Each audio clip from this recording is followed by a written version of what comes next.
Wahai para kaum muslimin, sadarilah bahwa cacian, kritikan di muka umum dan makian kita terhadap penguasa sungguh hanya akan memperburuk keadaan. Apakah Allah Subhanahu wa taala akan merubah keadaan penguasa apabila kita mencaci-caci mereka? Atau sebaliknya, apabila kita bersabar, mendoakan kebaikan bagi mereka, bukankah ada kemungkinan Allah akan memperbaiki mereka? Lalu mengapa kita memilih jalan untuk mencaci makinya? Apabila kita mencaci maki penguasa, apakah pahala yang kita dapatkan atau dosa? Sebaliknya, apabila kita mendoakan kebaikan bagi penguasa, pahala yang kita dapatkan atau dosa? Maka seorang yang berakal sehat tidak akan memilih jalan untuk mencaci maki penguasa yang ada. Apakah seorang mukmin akan mencaci dan memaki apa yang Allah takdirkan atasnya ketika tidak sesuai dengan seleranya? Maka ikhwani rahimakumullah, dengan ini, di hari kemenangan ini, di hari fitrah ini kami tegaskan bahwa kami ahlu sunnah berlepas diri dari mereka yang turun ke jalan dan mencaci memaki para penguasa dengan menyerukan takbir. Seraya menyerukan takbir, mereka mencaci dan memaki para penguasa. Tuhan mana yang mereka besarkan dengan takbir mereka? Dikarenakan sungguh Allah melarang tindakan mereka. Kami berlepas diri dan mengingkari mereka yang turun ke jalan mengaku membela Al-Quran, namun dengan itu mereka menggunakan kata-kata kotor, menjijikkan, dilemparkannya kepada para penguasa. Al-Quran yang mana yang mereka maksud, mereka bela? Jelas larangan di dalam Al-Quran. Perintah Allah Subhanahu wa taala kepada Fir'aun, kepada Musa dan Harun alaihi wassalam, idhaba ila Fir'aun. Pergilah kalian berdua, hampiri Fir'aun, penguasa yang ada pada kalian. Hampiri. Wa qula lahu qawlan layyina. Katakanlah oleh kalian berdua kepada Fir'aun kata-kata yang lembut. La'allahu yatadzakkar aw yakhsha. Siapa tahu dengan itu dia menjadi insaf dan takut pada Allah. Apakah penguasa kita lebih buruk dari Fir'aun? Sehingga tak lagi kita menghampirinya dengan adab, namun dari jalanan dan mimbar kita memakinya. Apakah penguasa kita lebih buruk dari Fir'aun yang yasumuna abna'akum wa yastahyuna nisa'akum, membantai anak-anak laki kalian, membiarkan wanita hidup, yang berkata inni rabbukumul a'la, akulah Tuhan kalian yang maha tinggi? Apakah penguasa kita lebih rusak dari Fir'aun sehingga tidak lagi kata-kata lembut yang kita gunakan untuk menegurnya, tapi kata-kata kotor, makian, cacian kepadanya? Kami berlepas diri dari kaum yang melempari para aparat dengan batu dan panahan. Dengan itu seraya mereka bersalawat kepada Nabi Sallallahu Alaihi Wasallam. Nabi mana yang mereka sanjung dengan salawat mereka? Sesungguhnya Nabi Sallallahu Alaihi Wasallam melarang tindakan demikian. Nabi bersabda, "Man arada an yansaha li sultan," barang siapa yang hendak membawakan nasihatnya kepada penguasa, falyakhudh biyadihi, maka agar dia ambil tangannya, wa yakhlu bih, dan berdua-dua dengannya.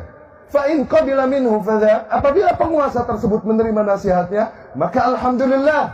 Wa illa, namun apabila penguasa tersebut tidak menerima nasihatnya, faqad adda alladhi ma alaih, maka ia telah menunaikan kewajibannya. Dia tidak memiliki hak memaksa kepada para penguasa dengan adab dan baik. Seraya bersalawatan, mereka lakukan keburukan, kerusakan di muka bumi itu. Seraya bersalawat atas nama Nabi Muhammad Sallallahu Alaihi Wasallam. Nabi yang mana yang mereka maksudkan dengan salawat mereka itu?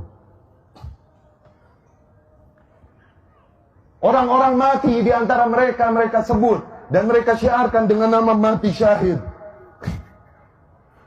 Dikarenakan tindakan yang mereka lakukan katanya adalah jihad fisabilillah. Sungguh para aparat yang berjihad menghalau kalian yang hendak membuat pintu kerusakan dan fitnah pada umat. Aparat yang berjihad, bukan mereka. Adapun yang mati di antara mereka, sebagaimana Rasul katakan, man mata walaysa ala unuqihi bai'ah. Di sabda lain Rasul Sallallahu Alaihi Wasallam bersabda, man kharaja minat ta'ah, barang siapa yang membangkang kepada penguasa, kalaupun hanya sejengkal, summa mat, kemudian dia mati dalam keadaan itu, mata mitah jahiliyah, dia mati dalam keadaan bangkai jahiliyah. Syahid apa yang mereka maksudkan? Nabi mana yang mereka jadikan tuntunan untuk tindakan mereka? Di mana mereka dari anjuran Allah dan Rasulnya ini Sallallahu Alaihi Wasallam? Ikhwati rahimakumullah, demi Allah banyak nilai yang ingin kami sampaikan. Namun dikarenakan terbatasnya waktu, kondisi, maka kami cukupkan sekian. Terakhir kami pesankan sebuah pertanyaan. Tanyakan ini pada diri kalian masing-masing. Tanyakan ini pada lubuk hati kalian yang paling dalam dan nurani kalian. Apakah kebencianmu, kekecewaanmu kepada para penguasa yang ada padamu adalah alasan yang cukup bagimu untuk merusak keamanan dan menghancurkan persatuan negeri ini?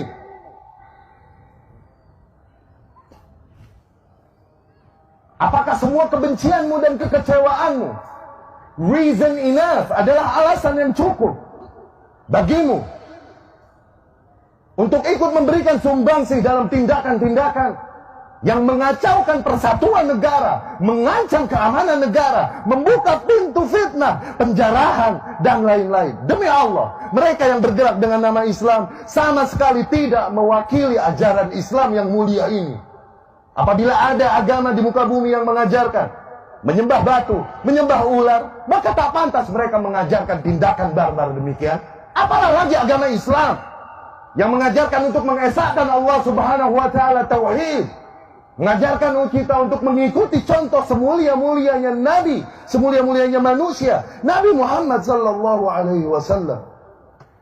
Fa inna lil haqqi mararah na'lamuha. Sesungguhnya pada hak terdapat rasa pahit dan konsekuensi yang pahit yang kami ketahui. Namun hak tetaplah hak yang harus disampaikan. Sebagaimana Rasul sallallahu alaihi wasallam katakan, "Qulil haqqa walau kan murran." Katakanlah yang hak, kalaupun hal tersebut pahit. Pahit dikarenakan bertentangan dengan selera umumnya manusia. Pahit dikarenakan resiko yang pahit bagi orang-orang yang menyampaikannya. Tapi itu hak yang harus disampaikan. Dengan itu kami memohon pertolongan kepada Allah Subhanahu wa taala untuk menyampaikan kebenaran ini. Semoga dengan itu kami termasuk ke dalam Taifah Mansurah yang disabdakan oleh Rasulullah sallallahu alaihi wasallam, la tazalu ta'ifatun min ummati 'alal haqqi zahirin. Akan senantiasa ada satu kelompok di antara umatku yang senantiasa mereka menegaskan yang hak, la yadhurruhum man khadalahum wala man khalafahum. Mereka tak gentar menghadapi orang-orang yang mengkhianati mereka dari golongan kaum muslimin, dan juga tak gentar menghadapi orang-orang yang menentang mereka dari golongan kafir.